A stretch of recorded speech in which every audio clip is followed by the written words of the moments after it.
నమస్తే, welcome to reflection news. నేను శర్మ. ప్రేక్షకులారా, తెలంగాణ బీజేపీలో కీలక పరిణామం. కలిసిపోయిన ఈటల బండి, ఇద్దరు కలిసి ఓ బండి ఎక్కి కలిసిపోయారు. ఏముంటుంది దీంట్లో పెద్ద విశేషం అంటే, బండి సంజయ్ అధ్యక్ష పదవి పోవడానికి ఇండైరెక్ట్గా ఈటల రాజేందర్ కారకుడు, ఆయన మీద ఫిర్యాదులు ఢిల్లీకి పంపిండు అని ఒక అనుమానం బండి సంజయ్ గారికి. దాంతో ఇద్దరి మధ్యలో కొంచెం గ్యాప్ వచ్చింది, కానీ ఎక్కడ గల్లాలు పట్టుకుని కొట్టుకున్నది లేదు, చేసింది లేదు. ఏదో ఇండైరెక్ట్గా మీడియా ముందు ఏదో మాట్లాడాడు. దానికి వక్రీకరణలు, మన తెలుగు భాషలో డబుల్ మీనింగులు, వక్రీకరణలు చాలా ఉంటాయి. అది జరిగింది. ఇద్దరి మధ్యలో గ్యాప్ వచ్చింది.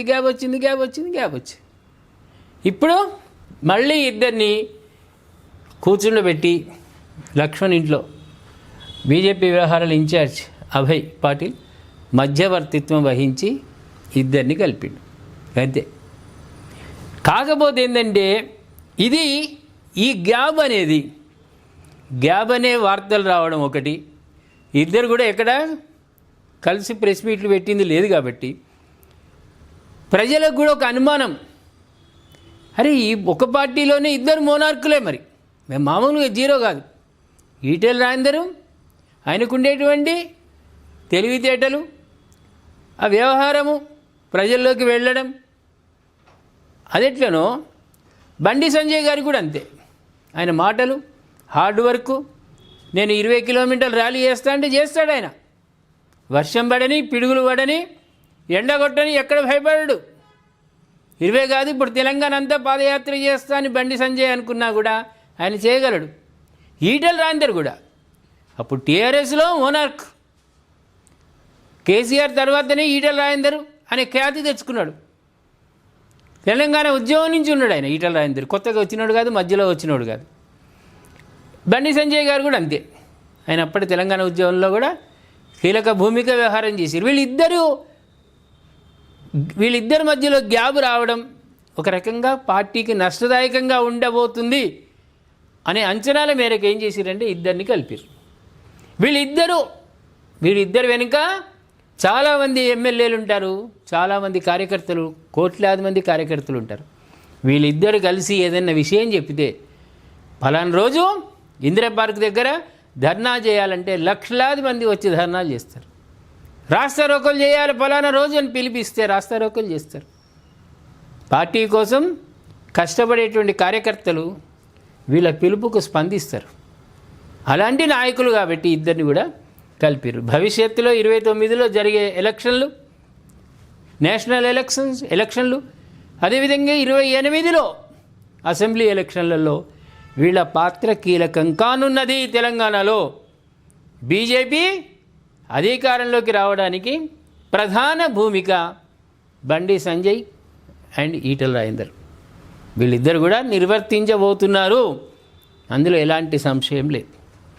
అదేవిధంగా పార్టీని అధికారంలోకి రావడానికి కృషి చేయడమే కాకుండా ఈటెల రాజేందర్ మాట్లాడుతూ ఏమన్నాడు, పార్టీ ప్రయోజనాల దృష్ట్యా చిన్న భేదాభిప్రాయాలను పక్కన పెట్టడానికి తాను సిద్ధంగా ఉన్నానని, తనకు ఎవరిపైనా వ్యక్తిగత ద్వేషం లేదని స్పష్టం చేశారు. బండి సంజయ్ కూడా అదే రీతిలో స్పందిస్తూ తనకు ఎవరిపైనా కోపం లేదని, పార్టీ క్రమశిక్షణకు తాను పూర్తిగా కట్టుబడి ఉంటానని తెలిపారు. తన వైపు నుంచి ఏవైనా పొరపాట్లు ఉంటే సరిదిద్దుకుంటానని ఆయన హామీ ఇచ్చింది. ఎంత గొప్ప మాట. మనం నడుస్తూ ఉంటే ఎవరికైనా కాలు దాకితే ఎదుటివాడు రివర్స్ అవుతాడు అంటాడు. అప్పుడు ఏమంటాం మనం? క్షమించండి, సారీ. తెలుగులో క్షమించండి, ఇంగ్లీష్లో సారీ. అదంటే వాడు ఎంత కోపిష్టైనా చల్లబడతాడు. క్షమించమనే దానికి ఎంతో గొప్పనైనటువంటి అర్థం ఉంది ప్రేక్షకులారా. అది ఆయన తన వైపు నుంచి ఏమైనా పొరపాట్లు ఉంటే సరిదిద్దుకుంటానని హామీ కూడా ఇచ్చిండు. క్రమశిక్షణ గల కార్యకర్తగానే ఉంటా, సరిదిద్దుకుంటా అనేది గొప్పనైనటువంటి మాట. అదేవిధంగా సమావేశం అనంతరం ఇరువురు నేతలు ఆప్యాయంగా ఆలింగనం చేసుకొని ఫోటోలకు పోజులు ఇచ్చారు. పాలోళ్ళు కొట్టుకుంటారు, మంచి చెడుల సందర్భంలో కలుసుకుంటారు. పొలాల కాడ గొడ్డళ్ళు, రోకల బండలు గడబారలు పట్టుకున్నటువంటి వాళ్ళు కూడా కొన్ని సందర్భాలలో కలిసిపోతారే. మరి వీళ్ళకి ఏమొచ్చింది? వీళ్ళకి పాలిపగలు ఉన్నాయా? ఏమన్నా పొలం దగ్గర ఏమైనా గట్లు దగ్గర ఏమైనా కొట్లాటలు ఉన్నాయా? ఏమిలో చిన్న మిస్టేకు, ఒకరి ఏమో నా పదవిని ఒడగొట్టిండని బండి సంజయ్ గారికి నేను కారణం కాదయ్యా అనే భావన ఈయన. ఇద్దరు ఎన్నడూ కలుసుకోలేదు, ఇద్దరు ఎన్నడూ మాట్లాడుకోలేదు. దాంతో ఊహాగానాలు పెరిగిపోయినాయి. ఇది బీజేపీకి నష్టదాయకంగా ఉంది కాబట్టి సెంట్రల్ నుంచి వచ్చి వీళ్ళిద్దరిని కూడా ఒప్పించారు. భాయి అని ఆలింగనం చేసుకున్నాడు. ఇక చాలేదా ప్రేక్షకులారా? ప్రతిపక్షాలు ఎన్ని విమర్శించినా రేపు అధికారంలోకి వచ్చేది బీజేపీ. అది కూడా ఈటెల రాజేందర్, బండి సంజయ్ ఆధ్వర్యంలో లక్షలాది మంది కార్యకర్తలు, ప్రజలు నడవబోతున్నారు. ఓటర్లు కూడా బీజేపీ వైపు వేయడానికి చిహ్నం కాదా ఇది? ఏమంటారు ప్రేక్షకులారా? తెలంగాణలో వచ్చేది బీజేపీ కాదా? అది కూడా వీళ్ళ నేతృత్వంలో వస్తుందా రాదా? ఈటెల రాజేందర్, బండి సంజయ్ నేతృత్వంలో వస్తుందా రాదా? దయచేసి కామెంట్ రూపంలో తెలియజేయండి. సబ్స్క్రైబ్ చేసుకోండి, షేర్ చేయండి.